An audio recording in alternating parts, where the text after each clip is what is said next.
Well, let's bring in our panel of party commentators. Lots to discuss on the ongoing blockade crisis. Susan Smith is a Liberal commentator, Tim Power is a Conservative commentator, and Robin MacLachlan is an NDP commentator. Good to see you all.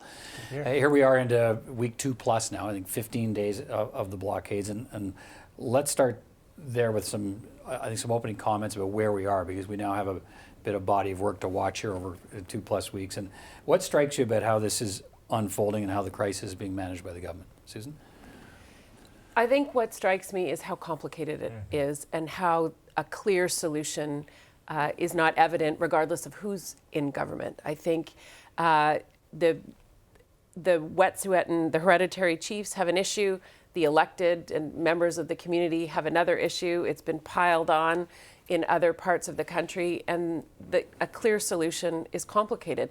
We also, as a country, in terms of law enforcement, because I know this will be something that we talk to, people saying, why aren't the police just going in and clearing that out? Our police officers have learned things over the years the hard way, through Ipperwash, through Oka, through situations like that escalated. So our police are trying to find a way to de-escalate this situation in a way that can be resolved for everyone. But it's totally frustrating for people, and the economic impact is definitely significant. Tim, what are your thoughts? Also, the political rhetoric doesn't fit the circumstance, right? I think there have been some Conservative politicians who've gotten it wrong. I think the Prime Minister got it wrong a little bit earlier when he talked about Andrew Scheer being disqualified from a meeting and all of that. I think there are people that are trying to take advantage of the circumstance for their own political gain and not appreciating, as Susan rightly said, the complexity of this issue, because it's more than one issue. And I think the Globe Mail actually had it right today in its editorial, and it talked about that yes, 2 weeks in politics is a lifetime, and it creates a lot of pressure, and you have a lot of people saying act, but nobody's actually said what a clear solution looks like. So if you act driven by that emotion and the rhetoric of the day, you're gonna get in trouble. So we may be frustrated for a while longer, and all of these political leaders of every political stripe, including some of the elected Indigenous leaders who have been providing a solution-orientated sort of dialogue, need to continue to do that and dial down the fighting that is being elevated up because of inherent racism or misunderstandings. Robin? Yeah, I think both Susan and Tim are right in that the problem in the political scene is the temptation to use a knee-jerk reaction to those that might want to simplify this situation, because it is complex and it is long. We can't just look at it the long 2 weeks we've just had. You have to think of the long lifetime in the relationship between the Crown and Indigenous peoples and the suffering that's gone into that. And a lot of the complexity is complexity we've imposed on Indigenous peoples. The reason that there are elected and hereditary chiefs, which can seem very confusing to anybody looking at this, is because of the complex structure we put in place through the Indian Act. And the politicians that are tempted into responding to some of the frustration, which is rightfully being felt by Canadians across the country, is that then they try to simplify the issue and just saying, well, there's some people blocking something that they're not allowed to block.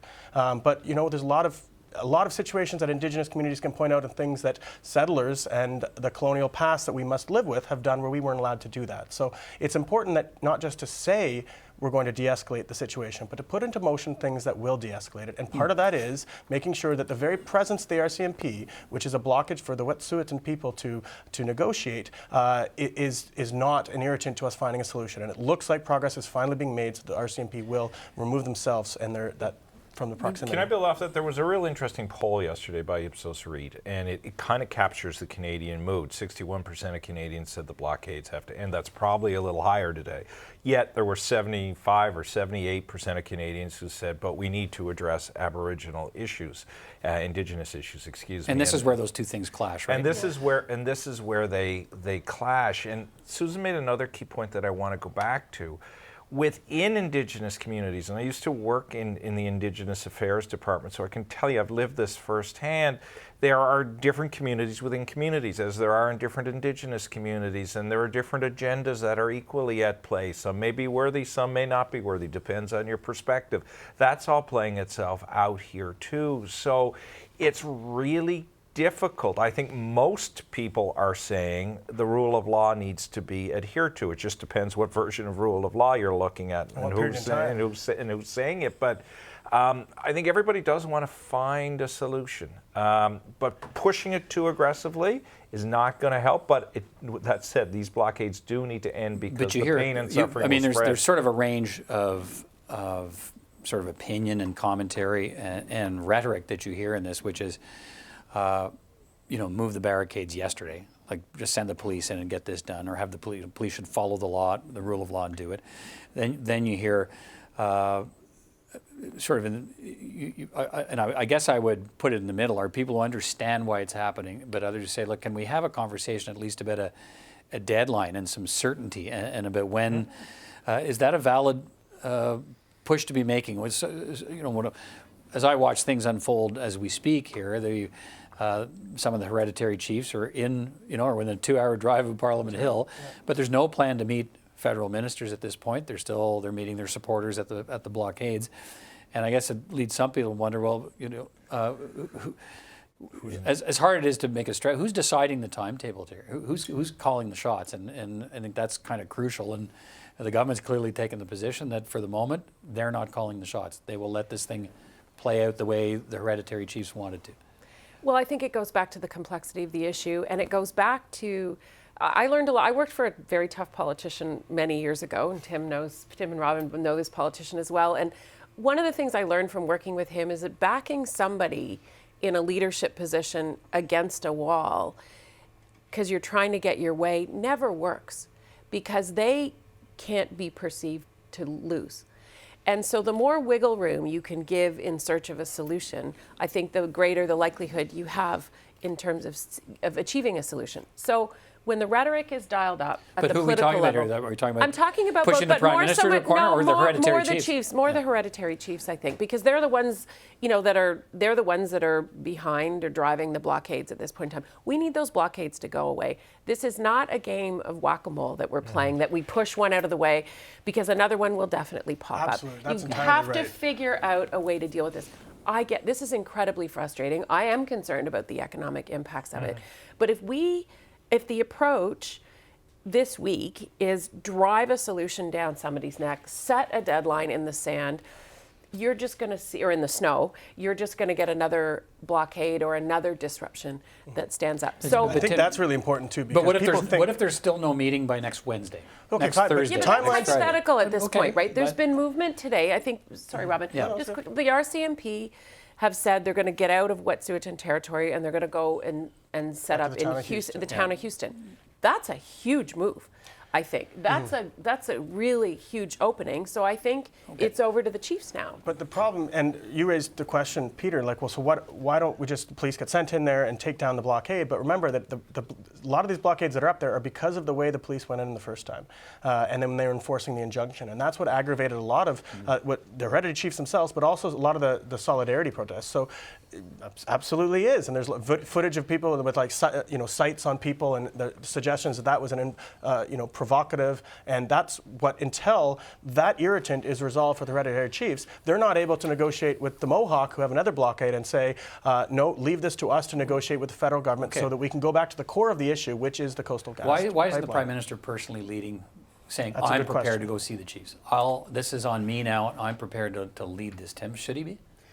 I think he has to be careful with that from a precedent-setting perspective, because there will be others who will look to take advantage of that in the future. He has, if I remember correctly, in Oka and in Ipperwash, neither of the leaders of those governments of the day went to actually meet with the Indigenous leadership that was in conflict with the Crown at that point in time.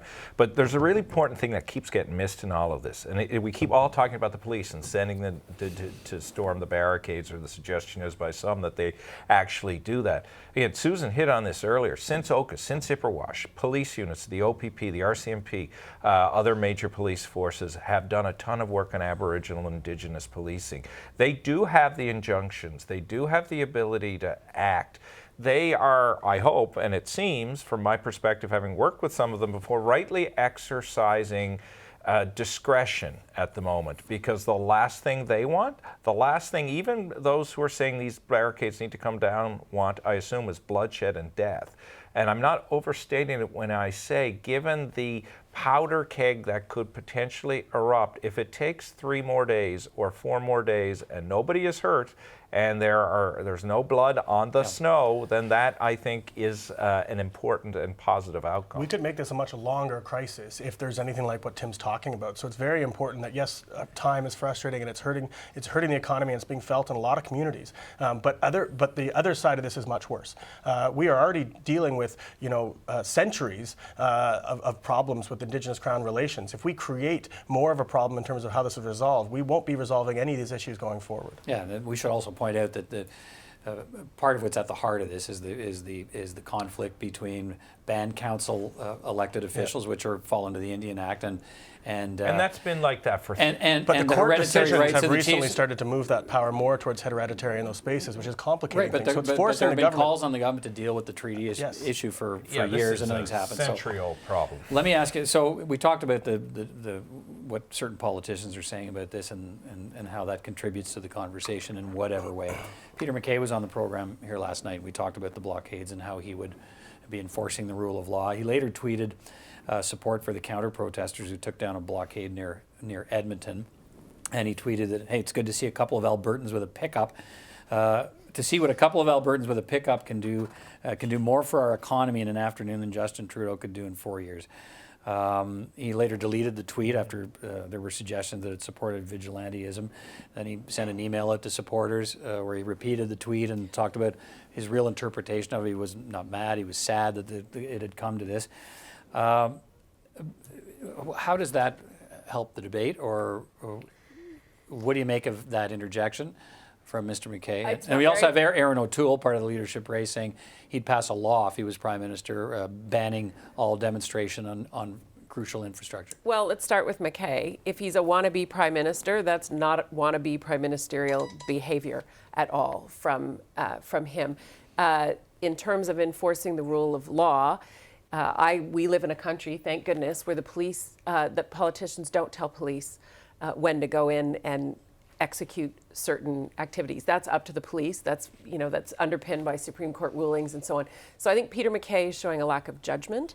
I think he's pandering, and I think he's probably going to regret that pandering, because I think some people have even unpacked that there were soldiers of Odin and some other interesting people at those barricades. So he has to be careful who he's supporting. A couple of minutes, a minute or so left. I'm sure Peter wishes that tweet had not gone out. His social media needs a bit of work to understate it. I thought he was supervising it all now, Tim.